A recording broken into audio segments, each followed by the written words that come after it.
What is going on, my broskies? My name is Toadski, back again, here to bring you guys yet another One Piece Treasure Cruise video, and today we're here with Assault Rumble. So the new Assault Rumble season is out, ready to go, and we're going to do our full playthrough here at Assault Level Max. So this is going to be what you should be striving for, of course. You want to build a team to fulfill the rule set, do as much damage as possible, and survive as long as you possibly can. So in this season, if you go over to the missions, to the Assault Rumble missions, when you actually clear the final missions towards Assault Level Max, you actually receive 5 Rainbow Tavern medals as a reward, which is actually pretty cool. And additionally, you will receive ranking rewards that also give you more Rainbow Tavern medals. So depending on where you rank, you can achieve up to 100, of course, if you're in first place, which is going to be pretty difficult to get to. But even like just by participating, you essentially get 5 Rainbow Tavern medals, which is dope. So most people, I think, most competitive players at least, most active players, I would say, are going to be able to reach pretty good rewards there. So you got the personal and the alliance ranking there. So that's actually pretty sick. There's a lot of cool stuff here. You can get rainbow gems via the personal, and then the alliance ranking via getting those Rainbow Tavern medals, of course. So let's start off with the first boss against Sakazuki. If you go to the rule set, you want to be having a look at the Akainu boss there. He takes more damage from Quick, more damage from Powerhouse, and less damage from Dex enemies. So what it means is you don't want to build a Dex team, you want to build a team predominantly around Quick or Powerhouse units.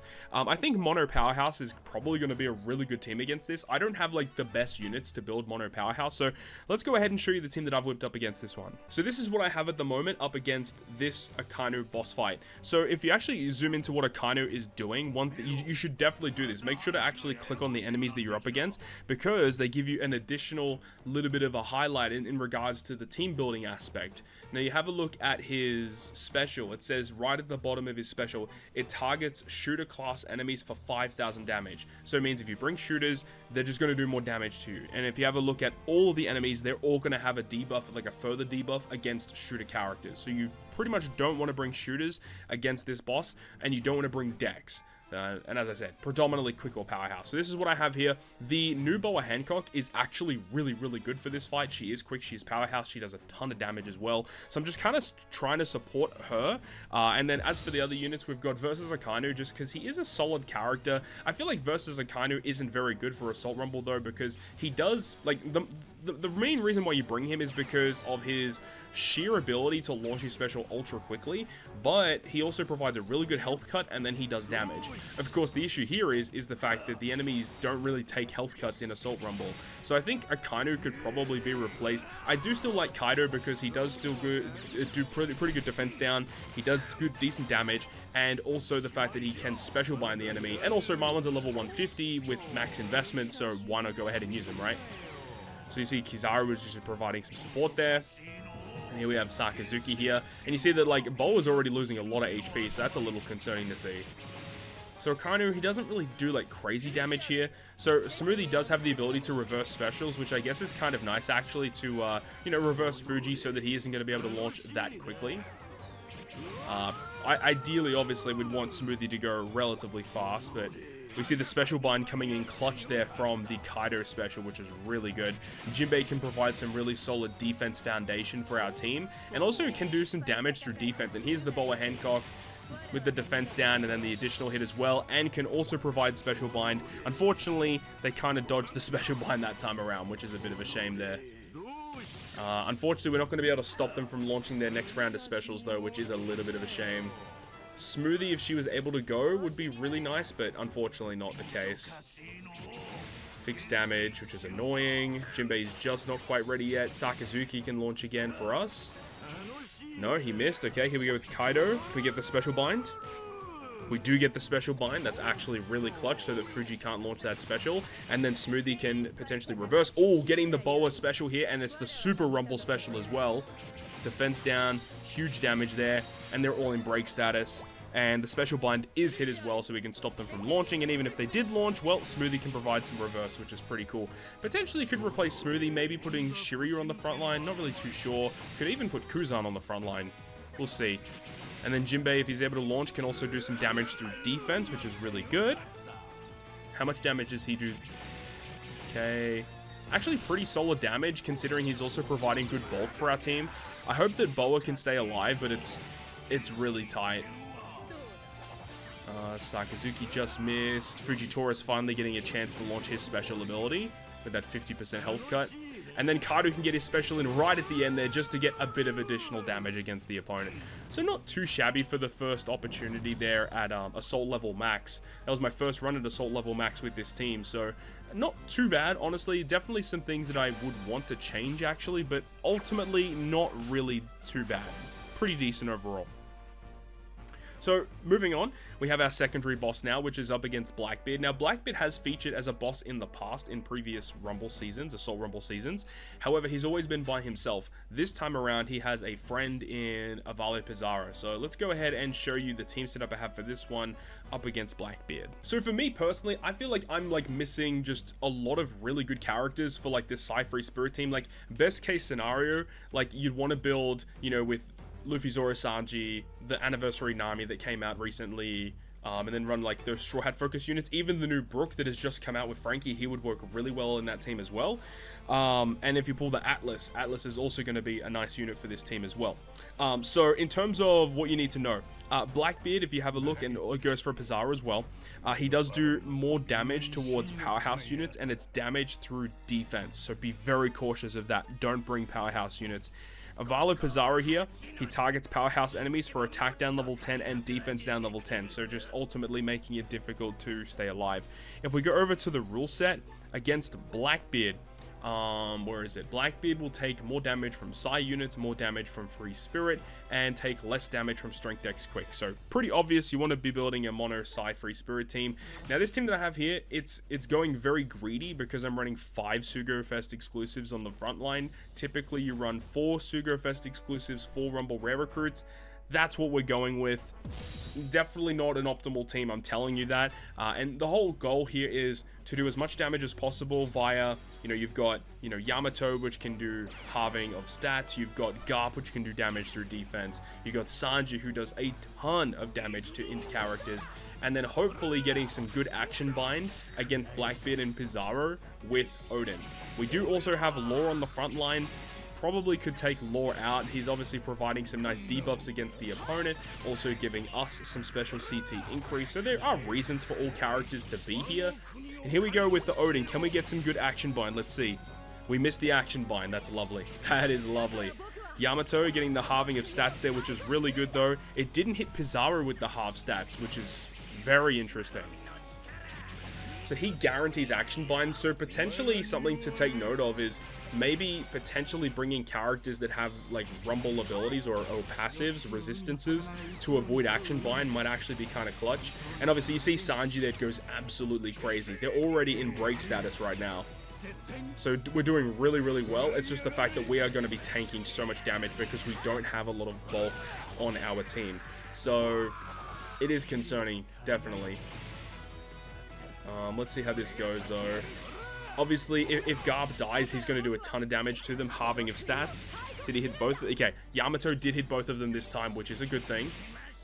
And action bind. So he always targets Odin and Law. I didn't actually have a look and see which characters he action bind. It might be a specific thing. So we could probably avoid this next time, but he did specifically target these 2 characters. Sanji, of course, is going to go crazy. Such a good character to bring in this boss fight.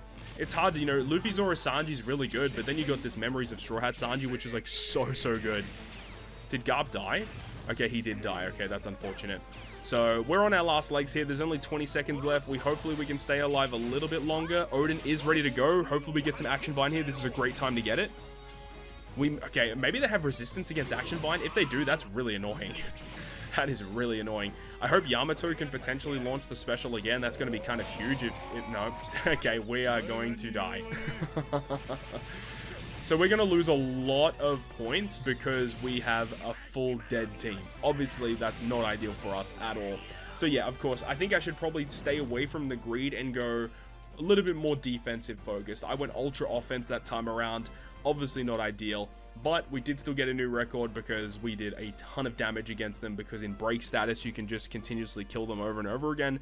Obviously, as I said, not an ideal team at all, but it does get the job done at the end of the day. Anyways, let's move on to the final. Oh, no, we can't go to the final boss fight because we actually have to kill Blackbeard. That is really frustrating. Okay, we'll be back. Okay, we're going to try this again. We'll see how this team works. So this time around, we're going to be using Luffy, Zoro, and Sanji instead. So we've taken out a lot of damage on this team, but maybe it's going to be a little bit more of a sound team.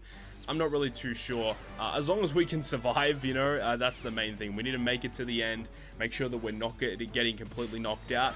If we can do that, then that's going to be a net positive. But hey, I don't know. This team, the Pizarro and the Blackbeard are just so frustrating. And I did actually have a little bit of a deep dive, right? So Pizarro does action bind the characters that have the highest attack on your side of the field.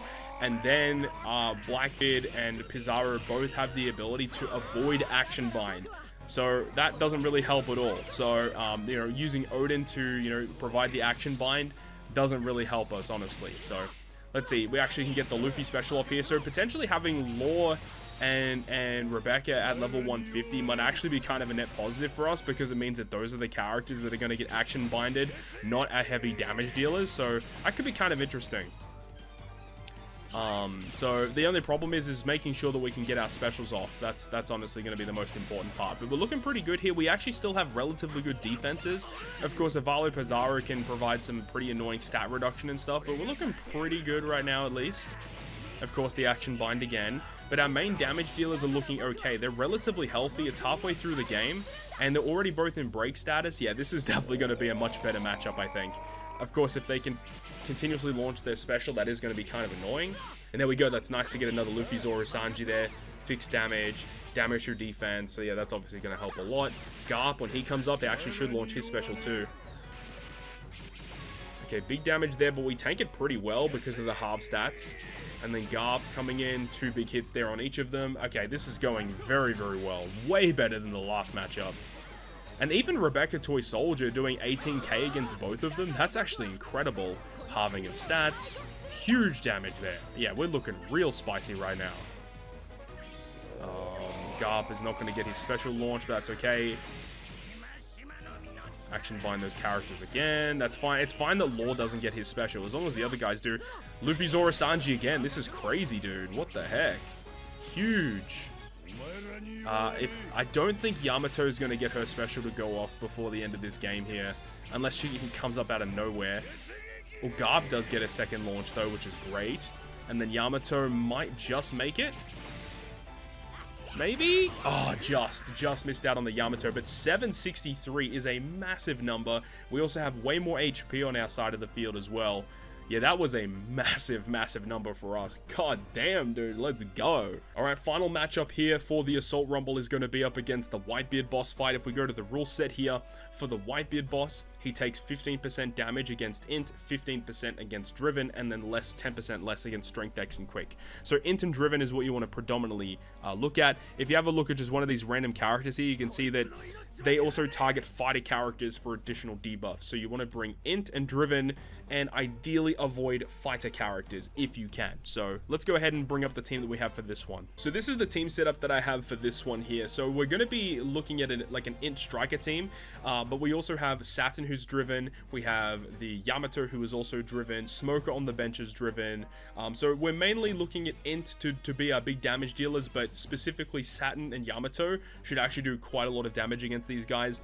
Also the fact that we have the sword character, which can potentially confuse the enemy to negate their specials, and we also have your Rogue, who is just a solid character overall. Very good for Assault Rumble if you're up against a Psi-focused boss, because your Rogue just does a lot of damage against Psi-specific characters. And remember, all the characters are Int on this team, so they're all going to be getting that 15% damage bonus. And then specifically Yamato and Saturn are going to be doing even more against them. Forgot I should even mention, S-Hawk on the bench, I probably could honestly put him on the front line. He might even be a better choice because he's also Int and Driven, and then having his damage on the field could be really good. But I also like the really good bulk that your Rogue can provide to us on the front line. I don't know. I'll have to test and play around with that one. We're taking a lot of damage initially here, which is kind of annoying. I'm not too sold on using Roger, Rayleigh, Gaban on here either. It depends how much damage that they're actually going to take, but it can take such a long time for Roger, Rayleigh, and Gaban to get their special back. That's the only thing that I'm a little concerned about. So here we go with your Rogue. So obviously defense to everyone, 4 times damage, so yeah, a lot of damage there. Saturn can also special bind the enemy, which can help us with allowing us to get our specials, allowing the opponent to stop them from using their specials so that we can survive longer, of course. Sword units coming in here. Do we get the confusion? We do get the confusion on all of them, so whenever they go up, they're going to lose all their specials, which is fantastic. Ace will keep his special. That's a little annoying. We do need to make sure Whitebeard is going to die, though. Nice. Big damage from Yamato there.